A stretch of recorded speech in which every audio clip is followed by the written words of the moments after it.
This is the Horse Radio Network.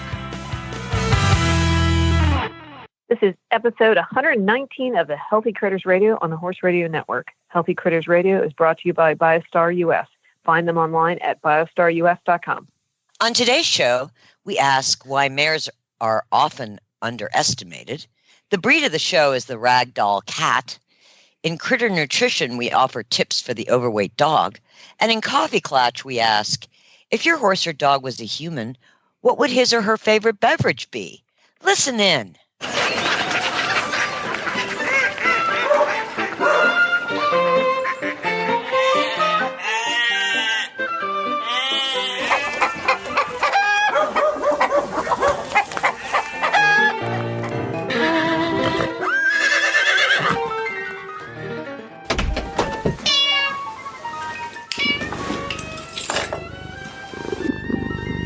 I'm Tigger. And I'm Patty. And I'm Coach Jen, the ringleader of this here circus.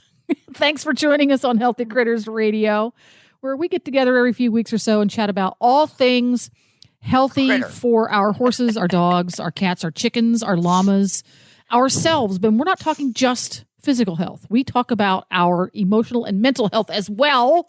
Do we not? It is true. It is true. And at this part of the show, when we first get started, I frequently quiz Tigger and Patty. My favorite part. Your favorite part. And today's quiz question is, Patty, you went to dressage regionals. How'd it go? Well, tell us first which region it was. First, start there. It's for Region 9.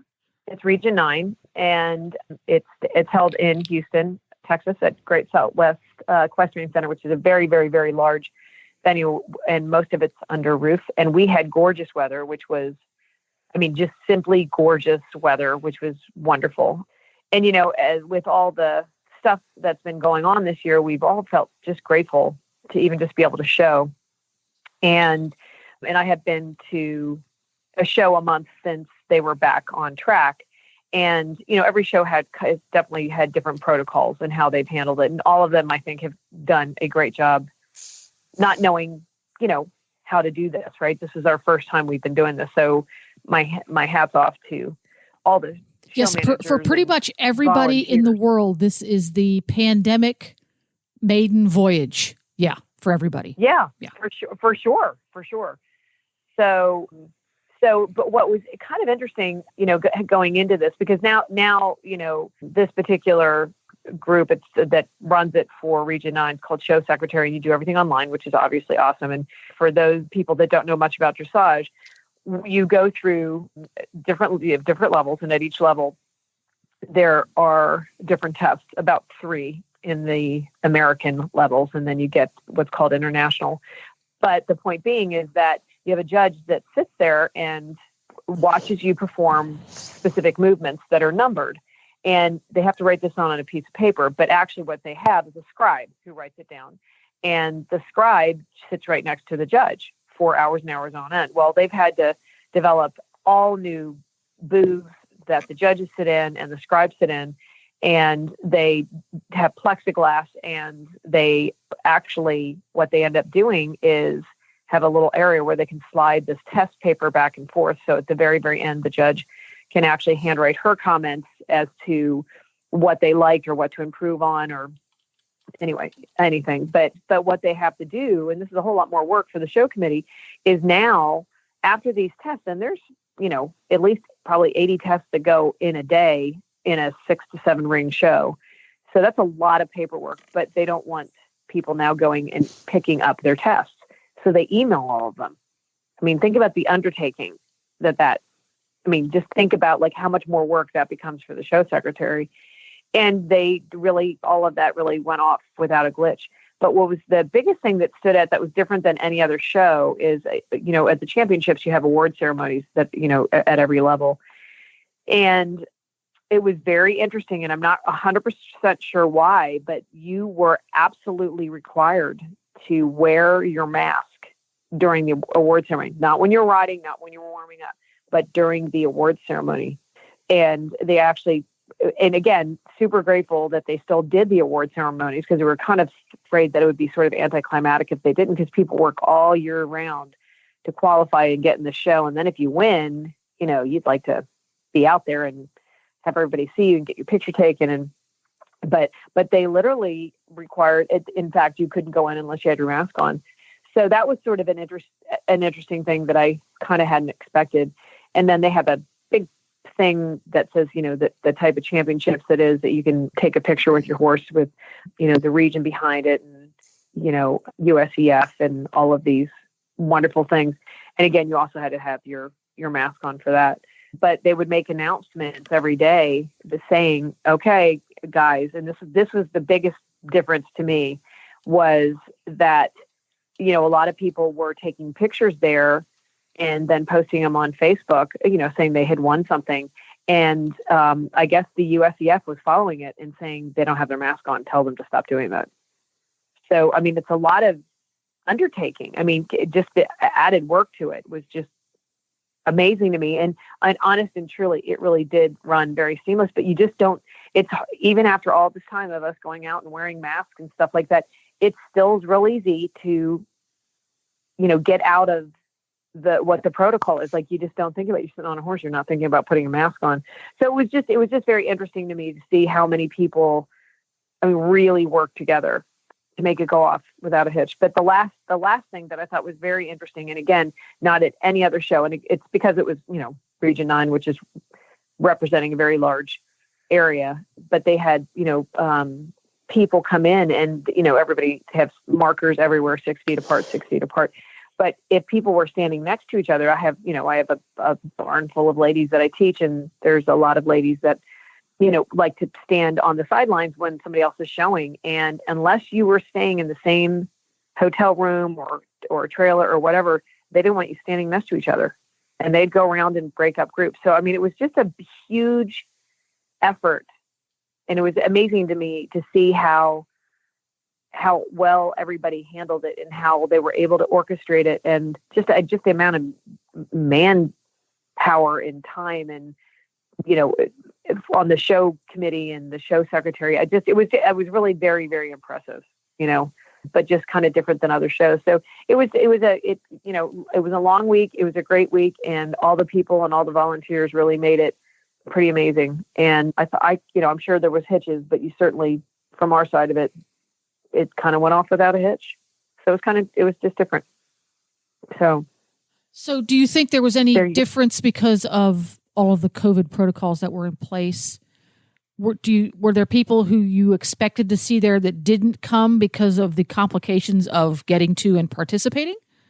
I don't think so. It was well attended. Yeah. That's a great question. I don't think so. There was only one barn there that didn't show up, that I didn't even notice wasn't there until afterwards. But, and I have no idea why, but they may not have done any showing. Right. Yeah. Some people are just not showing at all. Yeah. Yeah. So, but yeah, I felt like I didn't feel like it was smaller in any way than it has been in the past. Now, you are in Texas, and the show was also in Texas, mm-hmm. right? So mm-hmm. you didn't have to deal with any of the going across state line hassles. No, because that's just a crazy. It makes my head spin, and I hear people talking about the crazy stuff they have to go through to cross state lines right now. So it sounds like it really pretty much went off without a hitch. Yeah, as far as I could tell, it certainly did. I didn't even think about that because people were coming from Oklahoma. Not even sure all the states that are in our region. I know it's huge, but they were coming from, I think, at least 3 different states. So I didn't even think about that. But I always did, actually traveling in Texas, especially to this specific showgrounds, you always have to have a health certificate, which is something that, Tigger and I, being on the East Coast, you really only ever got a health certificate going into Florida, and that was just like a once a year thing or twice a year to get in Florida and out of Florida. But since I've moved here, they always require that you have that, just basically stating it, just that goes and looks over the horse and says, yes, temperature's fine, looks good, doesn't have any, mm-hmm. Visible signs of being ill. And so, yeah, but but again, you have to have a wristband to get in. You have to sign a ton of waivers, one for the facility, one for USEF. Some places in the shows that I've done have actually taken your temperature. they did not do that, which kind of surprised me with how tight they were being with the protocol. But again, I guess maybe because it's so many people, but there was a man almost all hours at the gate going in and out. Just I checking think people's wristbands. the temperature part that we see at various and sundry horse shows at various and sundry times is probably affected by what the current case numbers are as they spike and then fall off and spike and fall off. I think that requirement changes pretty frequently depending on what the current case numbers look like. Because the same thing happened here in Florida. Sometimes for a while they were doing it and then they weren't, and then they were doing it and they weren't. Yeah. Yeah, that's a good point. But if you think about it, which I wasn't even thinking about it until you brought it up, I mean, we were coming from a bunch of different states, tons of different counties. So how would they even be able to control that? Like, I'm sure, do you know what I mean? I'm sure every state, every county obviously has different peaks and lows. Yep. But and but anyway, I was crazy. I was super impressed with how they handled something that, was a huge undertaking in its own right, and then add all the COVID stuff. So that's the global look. How did regionals go for Perucci and Friends? Kick ass. Yay! Took home a lot of championships and reserve championships. Yay! So quite well. How many horses and how many students did you take? Let's see, I took my baby horse just for experience, and he was just the champion every day. Aww. Oh, he's so adorable. Let's see, I took 1, 2, 3, 4, 5, 6 horses, I guess. Yeah, about 6 horses. But we had a really great show. Yay! Well, there we go. That's Region 9 regionals and how it went. I suspect very similar. And I've had a similar experience at the couple of things I've gone to down here in Central Florida. This time of year, we're doing this show in October. The competitive season for pretty much all disciplines is just getting started. So what we're seeing right now are the tail end of the schooling shows, and we're starting to see the recognized shows that earn people points here. And the few things that I've gone to in the past month or so were very well attended. I think after the long, hot summer everywhere and everybody being stuck in home, and people are just really eager to get out. Yeah, I think you're right. But yeah, I was just so impressed because there's just so many details that have to be figured out, and it's just on a normal thing. And boy, it was nice to see people outside, in nice weather, and it was just great. Cool to see all that. Cool. Well, speaking of strange things going on, it's 2020, and we are now at the beginning of October. And this past weekend, we all enjoyed the Preakness, which doesn't normally happen. Right. In October. Typically, it's in June. I know, it was weird. It's weird. Yeah. And even weirder, is that a mare won.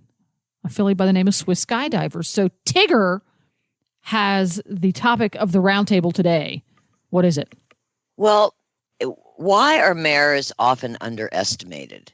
And I was so inspired because when I watched the Preakness and how that mare just dug in and held on, and that stallion, Authentic, is a powerhouse, and she just held him off, won by a nose.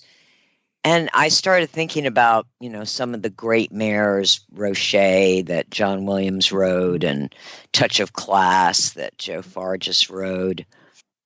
And we don't see a lot of mares in the upper levels of show jumping or dressage or eventing. They're mostly geldings and some stallions. And so I think that there might be, a kind of, I want to say a prejudice almost, that not only do we just sort of think of mares in terms of their ability to reproduce, but that because mares take a different approach sometimes to training, and they're different from geldings in the barn, that we underestimate what they can bring to the table as serious performance horses. Interesting. So do you think, I think it might be different in the US and Europe too, because I at least I have the impression that it's not all that uncommon for mares to be, like it happens in the racing industry, a mare that's well bred might just go straight to the breeding barn and just start making babies because she's more profitable that way than being a competition horse. So that's going to take some of the competitive horses out of the picture, the ones that do that. And I think it's just plain old prejudice, because I do too. As horses went from being a working animal, something that was a necessity for our existence, to becoming a luxury, and then from being a luxury to, what's the word I'm looking for?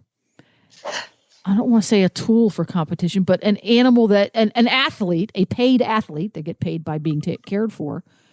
The fact that mares can require additional time, additional effort, unique solutions to be at their best is going to, it's not going to fit into the streamlined, create an athlete as quickly and cost effectively as possible point of view that we might have now. Well, you know what I thought was interesting was that the odds, she went off at 11-1. Now, she'd been a really successful filly. And I thought the odds reflected the fact it's a filly against stallions. So, of course, she's not going to be favored. And when you think about, what was that other race mare? Not Ruffian, but something Alexander. Rachel Alexander. Oh. That's it. You know, there's probably more mares, even in the performance horses, that are either misunderstood and don't get they don't get to reach their full potential, because mares are different. I mean, they're definitely different, but, and I don't mean that in a judgmental way. They have their own unique qualities, and some people don't get along with them, and some people do, and you kind of have to really recognize them as truly individuals and tailor yourself. Patty probably remembers my mare Katanga. She was also known as Leona Helmsley. Yeah. Oh, man, she was tough. But after watching that race, I thought, we meaning the horse community and the horse industry, I think that maybe we have overlooked mares and shouldn't just be thinking of them for the breed shed, but for their incredible heart. The way that mare dug in, it was riveting to watch. She was not going to lose, by gosh.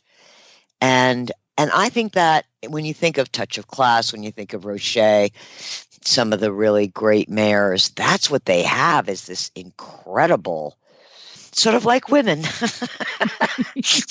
we have that ability to just dig in and not only get the job done, but give it our all. What is that saying? What is that saying about hot water? No, something about, you tell a gelding, something, but you have to ask a mare. Yeah. Do you know what I'm talking about? Yeah, I think that's very true, because I've had mainly stallions in my stallions and geldings, and a few mares here and there. But I'll tell you, a mare that changed my life, that really taught me how to ride more patiently, was a chestnut mare, and her name was Just Emily. I thought that was the best name. And boy, she would leave a bunch of people out back, on a farm in Virginia. And, and she came to me to be, moved along and then sold. And, I love it when people want to sell a horse because there's a problem. It's like, oh my gosh, they're acting bad. I got to sell the horse. And so, when you're young and hungry as a professional, of course you want to take it on. And I was like, there was just a point, and it took a while, but I think the biggest thing that I learned that I had to be super, super patient. I had to be patient and really learn how to ask, and then how to be insistent without making it obvious. And it taught me so much about horsemanship, and there's just, my daughter Hannah has a chestnut mare, and she is an incredible horse, but it hasn't been an easy road, but man, when she gives her all, whew, yeah, exactly. It's like you said, Tigger, it's like watching them dig in. It's really interesting. So let's not underestimate the mares. Okay.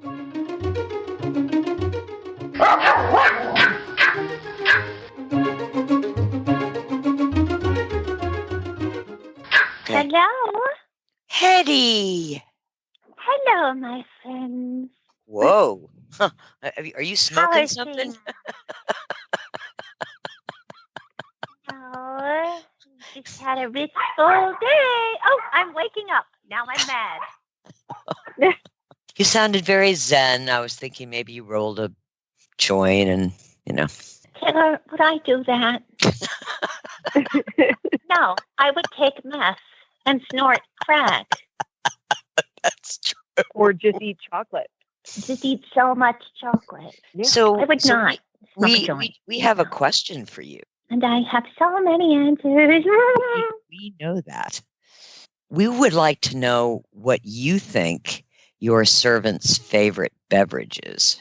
Oh, it's very simple. Coffee. She loves coffee. It's like her lifeblood. Every morning she says, when we get to the place where she gets the coffee, and then she drinks the coffee and she says, I love coffee. In the tone of voice that I use to say, I love bacon. How does she take her coffee, Hedwig? She takes it with a large amount of skim milk and 3 sweeteners, in case you wanted to send her some. She's always happy to have some. And only 1 cup a day? Well, it's a large cup, but that's pretty much all she's allowed, except when she's really tired, and then she's allowed to have a second one. Aha. But I don't think she should have 2 as a rule because it's indulgent. Ah. And what would be her evening beverage of choice? Water.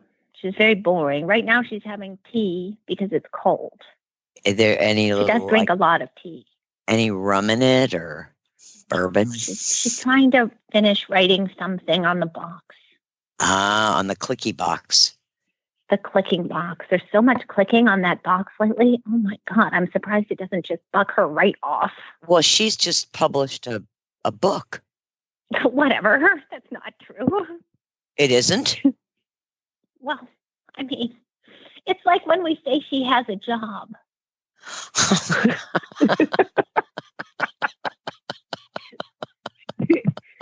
Like when you say to a kindergartner and they have to color in an apple or something, you talk about their homework because it makes them feel better, makes them feel like a grown-up.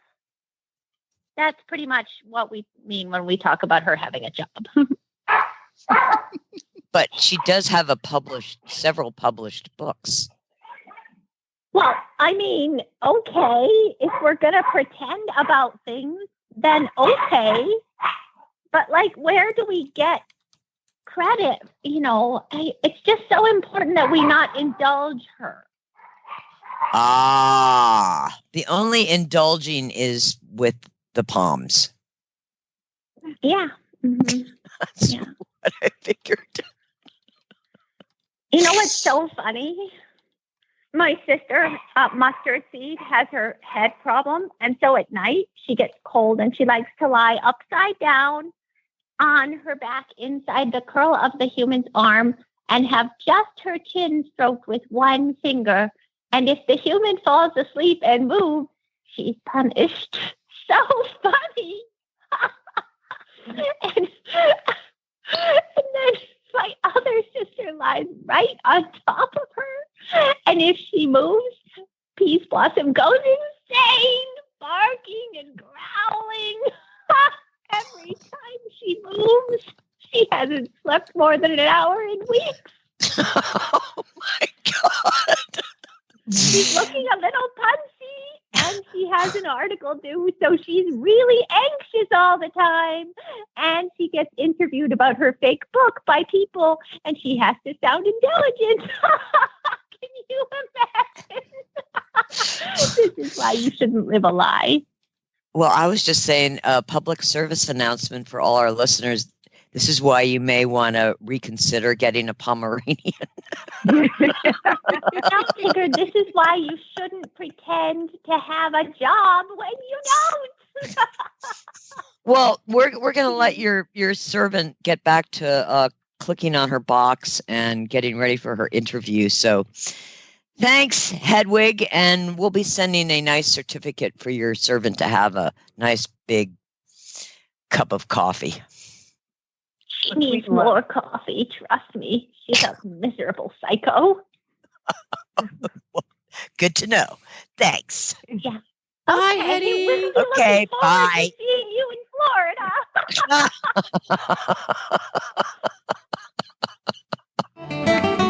And now it's time for the breed of the show.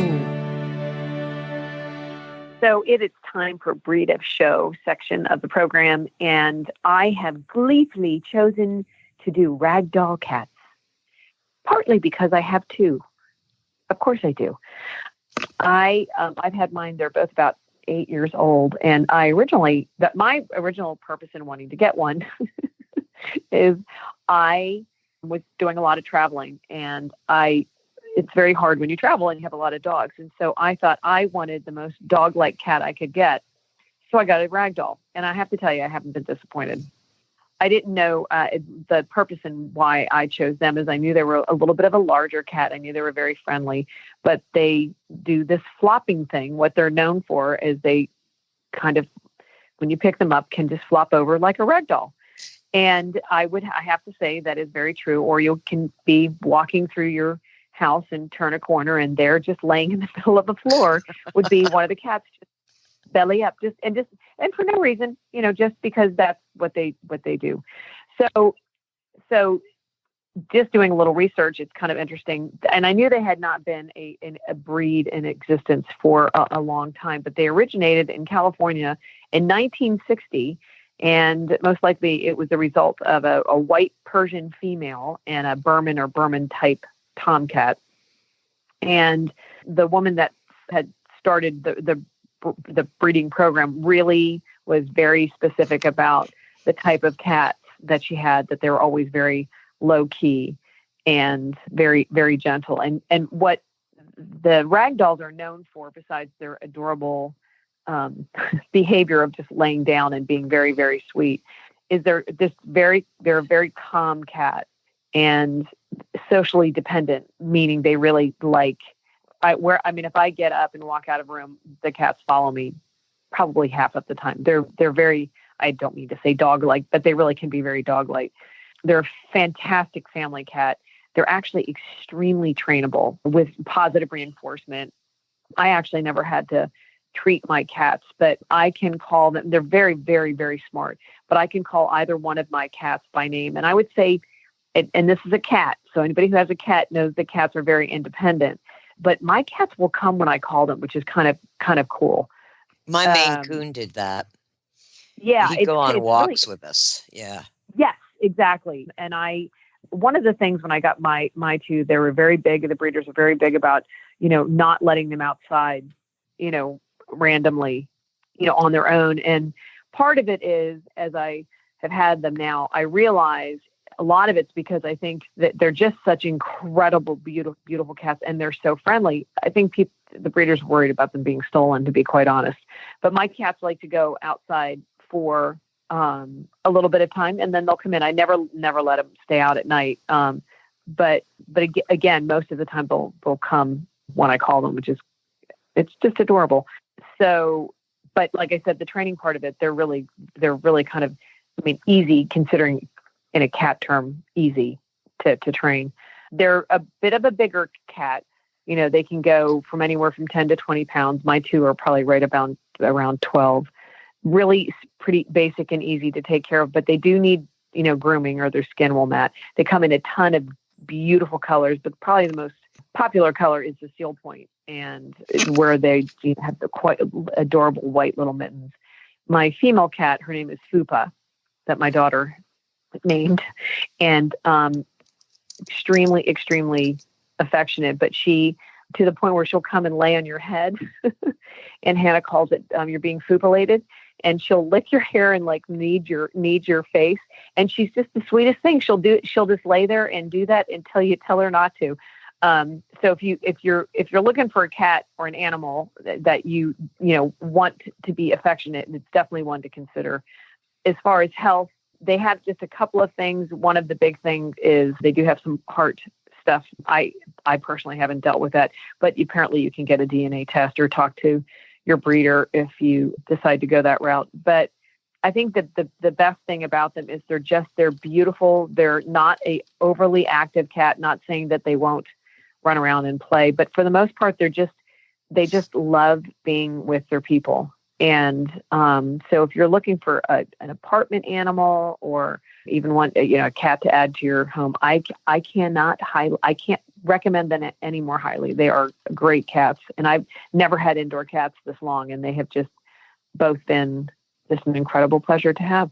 So I'm going to give them 2 thumbs up.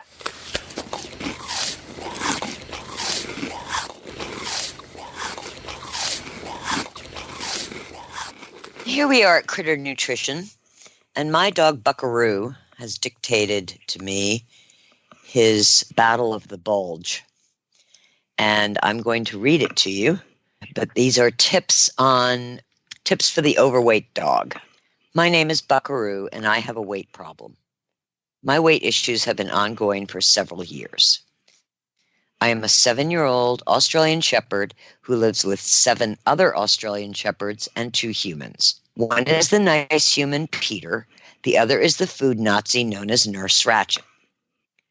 I go by the names Bucka Shmoo and Mr. Shmoo because of my specialized talent in schmoozing humans, in order to get treats, of course. None of my other pack members have a weight issue. However, being the largest dog of the pack has its advantages. I can broadside another human or canine as well as any linebacker on an NFL football team. I can plow through the pack at will like Moses dividing the Red Sea.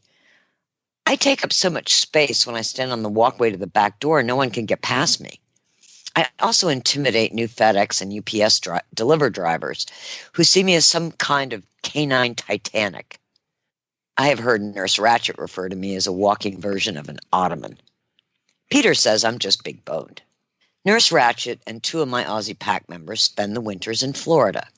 This leaves Peter and I to enjoy 3 wonderful months of sharing peanut butter, potatoes, spaghetti, the bottom crust remnants of pies, a never-ending supply of dog treats, a heaping dog food bowl twice per day, and me getting to lick the casserole dishes clean. I can shmoo 1 or 2 of my pack members into stealing eggs from the chicken coop. Thunderbear is usually my first choice because he grabs an egg, takes it out, drops it, and then goes back inside for another egg. Of course, by the time he has a second egg, I've eaten the first one. This is my kind of life. Peter and Nurse Ratchet also have different training techniques. I figured Peter out pretty quickly and know that if he says, "Shmoo, let's go," and I just sit there, he will get a treat out to motivate me. I've trained him pretty well. Ratchet takes a decidedly different approach. If she says, "Let's go," and I pretend that A, she's speaking Swahili, or B, I didn't hear her, then she appeals to my inner Aussie curiousness. She says, "Oh, you don't know what you're missing," or "Oh, it's going to be good," which of course riles up the rest of the pack in pure excitement. Never does she whip out a treat. If I still stay sitting, she just leaves with the other pack members, and then of course I really want to join them, treat or no treat. When Nurse Ratchet returns from Florida, I go into food purgatory. She measures the amount of food in my bowl and always errs on the side of less is more. Heck, I can eat my breakfast in about 3 nanoseconds. I lick that bowl so clean I can see my reflection. When she gives treats, I get a quarter of a treat. Can you believe it? The others, they get whole treat, not some smidgen that I can barely taste. For a time, she added kelp to my breakfast, which, along with her starvation diet, actually did reduce my waistline over a period of several months. I actually got down to under 80 pounds. She was elated. I felt deprived. I could schmooze Peter into giving me a treat when Ratchet wasn't looking, or sharing his peanut butter with him in the man cave, or even conning him into taking me to Tractor Supply, where the nice lady at the counter always gives me several treats because she says I'm handsome. Big bone and handsome, that's me. Early this summer, Nurse Ratchet started me on a new weight loss supplement. If you think I turn my nose up at supplements, you would be wrong. I never met anything that is in my food bowl that I don't immediately inhale. One day, about 2 months later, I come strolling into the kitchen because Peter is cooking, which means spills on the floor, which I'm happy to clean up. The Ratchet is in the kitchen too, undoubtedly working on some evil plot to reduce my portion size again. She looks at me and moves closer, feeling my rib cage, and says to Peter, Peter, my friend, my bro, my comrade in eating, steps away from the stove and bends over me. He says, poor Shmoo, a shadow of his former self. Even I know this isn't true, but Ratchet starts laughing, and I body block Peter because that's what guys do to show their true affection. Don't you feel better, Shmoony? She asks with the nice voice. I hate to admit it, but actually I do. My stamina is better, and I'm not as stiff when I get up after a nice long nap. The supplement Ratchet put me on is BioStar's Optimum Healthy Weight Canine. It features the patented ingredient Chromin X3, providing bioavailable chromium for carbohydrate, fat, and protein metabolism, shilajit for metabolism, and Indian gooseberry for circulatory support. It also includes foods with high vitamin, mineral, and antioxidant support, and kelp for thyroid support, plus medicinal mushrooms to help the HPA axis. According to the Association for Pet Obesity Prevention, as of 2018, 56% of dogs in the U.S. were overweight or obese.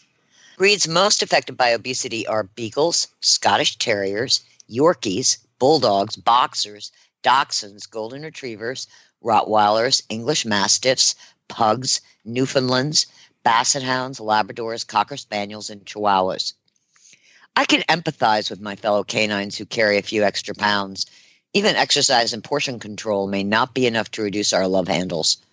I'm hoping that if Nurse Ratchet keeps me on Optimum Healthy Weight Canine and Peter remembers to give it to me twice a day, maybe she won't come back from Florida, take one look at me, shriek, and remove all the food goodies in my life. Maybe Peter will say, he's big boned and he's buff. A buff buckaroo. Has a nice ring to it. Now, can I have a treat?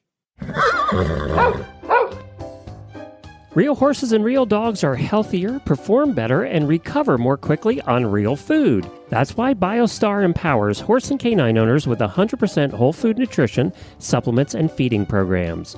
BioStar products are made at their own certified non-GMO facility in Gordonsville, Virginia, using real fruit ingredients that are raw, freeze-dried, or dehydrated, never cooked, and are free from artificial flavors, colors, soy, corn, wheat, and molasses. The BioStar product line includes a wide range of whole food, horse and dog supplements, treats, and unique artisan poultices that embrace the ancient and traditional uses of clay and plants.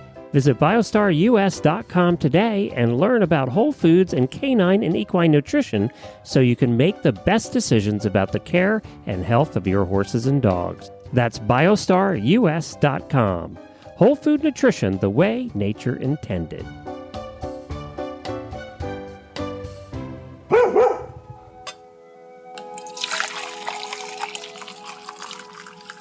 So we're at Coffee Klatch, and the question is, if your horse or dog was a human, what would be his or her beverage of choice? If you're wondering how I came up with this, I can't really tell you, but I think it had to do with going to the grocery store and walking down the wine aisle. And by the way, I don't drink any alcohol, and looking at all the different wines and then into the beer department, and it just made me think, I wonder what my dogs would like if they were. So that's how I got to this crazy question. So Keen, my youngest Aussie, definitely a beer drinker, probably not sophisticated enough to go with a craft brewer. He'd probably be a Budweiser Coors guy, the cheapest beer he could drink, because he's a teenager and, it's expensive. Crockett, who is my other intact male, is a little bit more debonair, a little bit more like James Bond. He would be more of the bourbon on the rocks. He'd be a whiskey drinker and sip. He'd like to sip and maybe smoke a cigar. Kemosabe, my oldest, he's, sort of the regular. I think Sabi would really like anything that was a sporting event like NASCAR, NFL, basketball, but I don't think he'd be a big beer drinker. I think, he'd be more of the guy that would make the really unusual punch or a mixed drink like margaritas. So Wookie, one of my girls, she's a real princess. So I think she would be more prone to, high tea, specially brewed, harvested under the full moon. She'd want the whole, and of course served to her. She wouldn't want to make it herself. How about you, Patty? Well, Tigger, thanks for asking. I'm going to go through all of my animals as well. I am going to start out with Fupa because she has a part in our show today. And Fupa is my ragdoll. Yeah. And she is truly, she runs the world and nobody knows it, but she is the princess of the entire world. And she wants a truly girly drink. And she wants a Cosmo with Kettle One and a frosted glass. Of course she does. And she never finishes.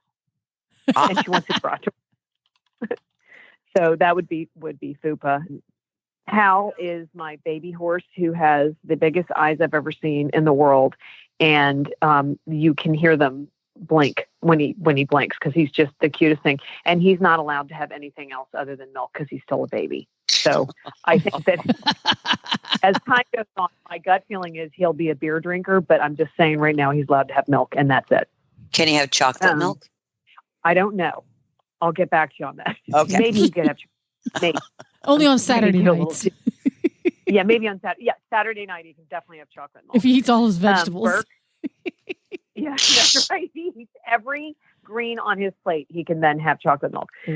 Burke, who is my just adorable, happy-go-lucky, never had a bad day in his life, who truly thinks he's a little badass, and he's not in any way. Like, he'll bark at something, but if there's a loud noise, like if he'll be barking to protect the household, and he'll bark, and then a loud noise will happen, and he'll like run away. So he would have a wine spritzer. Because I mean, you know what I mean? Like, it's bubbly and just like you. Klatch, who is my teenager Australian Shepherd, who is just, he's like 18-ish now. He'd be like an 18-year-old boy. He definitely wants beer, but he wants Heineken. Ooh. He doesn't want. Yeah, no. Oh. The Klatch is a class act. He's just. Okay. He's gonna, but he's just. But he's not going to do any of these other fruity IPAs or anything like. He just wants Heineken. Okay. He's a sports dog. You know what I'm saying? Angus, we may be here all night, kids, because I'm going through the whole thing. No, I'm just kidding. Angus is my bigger of my two French bulldogs, and Angus is he's dignified in every way. He's silly. He's got a great sense of humor, but he's intelligent and he looks smart, and he likes gin martinis. All the way. And last but not least, Rio, who is the enforcer, who apparently runs the roost. He's the smallest dog I have, runs the roost. He would enjoy sipping tequila, like a good sip. What about you, Jen? You were so much more thorough than I was. I did beverages for our two horses. Nigel, also known as Big Lumbering Oaf or Gomer Pyle. His beverages of choice are Kona coffee in the morning. Woodford Reserve from 10 a.m. on. And at picnics, it's going to be the Kentucky Coffee Barrel Stout. Oh my gosh. He likes fancy That's drinks, very but not thorough. foo-foo ones. He wants fancy, He's very sophisticated. very, very fancy drinks. And he does like beer and he does like coffee. So the other horse, Scooter, who is my husband's 12 hand, thinks he's 16 hand Scooter, the Hackney pony. His beverages of choice at no particular time of day and in no particular order are Yahoo, So healthy. grape soda, Oh, and green Kool-Aid. Oh my God. so basically just sugar Just sugar, Yeah. and sugar. and then some sugar with some flavoring. With Sugar and dye. With some dye. Yes, Okay. Sugar and dye. yes, sugar and dye. It sounds so healthy. Yeah, but that's I can totally see Scooter chug-a-lugging a Yahoo every morning for breakfast. You mean a Absolutely. Yoo-hoo? Or a Yoo-hoo. Sorry, not Yahoo. Yoo-hoo. Do they still make those? They still make They Yoo-hoo. do. Yeah. Wow. I drank some once. Ooh, it was scary. It's disgusting. Oh, it's just there's nothing about like it. Oh yeah, I've never. I mean, I can do some chocolate milk. I Yeah, me haven't too. been committed to it. I mean, I love chocolate. Like I could need BioStar healthy weight if I kept drinking chocolate milk. Have you ever done this? You haven't done the dishes, or you're out camping and you don't have a clean cup or something. So you put some water in an empty soda pop or soda pop can or bottle so you can have something to drink. And then when you drink it, your brain is very confused because it should taste like soda and it doesn't.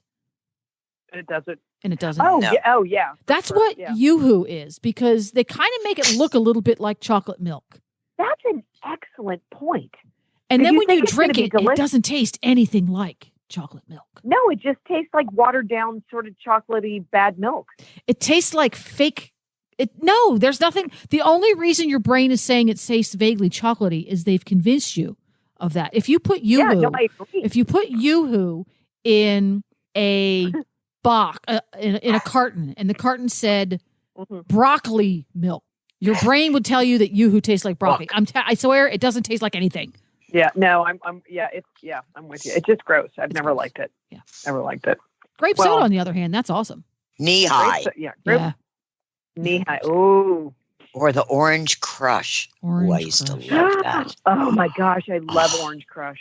I don't drink soda at all. I don't so either. I have not. I just don't even know what that would It's taste very like. interesting that none of the three of us picked, well, I guess Jen did, but nobody picked Coca-Cola or Pepsi or, a cola I just drink never- for our It's so fun. animals. Never, ever, ever. You can ask my children. We just never had soda. I mean, we just never did. Never been a big thing for me. Scooter would totally love the he'd be a bubbles and the Coca-Cola. fuzz, and he would just think that's Yeah. great. He would shake And it the up sugar. first. And the sugar. Yeah. Whereas Nigel would not appreciate the bubbles. No. Yeah, Would but- scare him. He'd run backwards. He'd go, make me sneeze, make my nose itch. And he'd be all, Well, if your horse or dog were a human and had a particular beverage of choice, let us know what it is. Send us a postcard at BioStar US, 1 Cleveland Street, Gordonsville, Virginia, 22942. and by the way, Mm. if you are scratching your head right now going, oh, I want to send a postcard to Tigger at BioStar in Gordonsville, Virginia, but I don't have a postcard. You can get postcards at all Cracker Barrel restaurants. Oh, that's Oh. a good public service. And Well, and you can make postcards. you can make postcards, or alternately, you can take an envelope and write on a piece of paper and put the piece of paper Mhm. in an envelope. And you have envelopes because every month, various and sundry utilities send you bills in the mail, which you then pay online. And you have that envelope that true. they sent you that you're not going to use. So take that envelope, and instead of throwing it directly into the round file, send it to Tigger at BioStar US in Gordonsville, Virginia. And if you can't remember that, you can just go to biostarus.com on the web, and her address is there. And send the poor woman a little note telling her what your animals like to drink. Yeah. If they were human. If they were human. If they were human. Or alternately, you can send her a note that says what you would drink if you were a horse or a dog. Yeah, not many choices there. Yeah. There you go.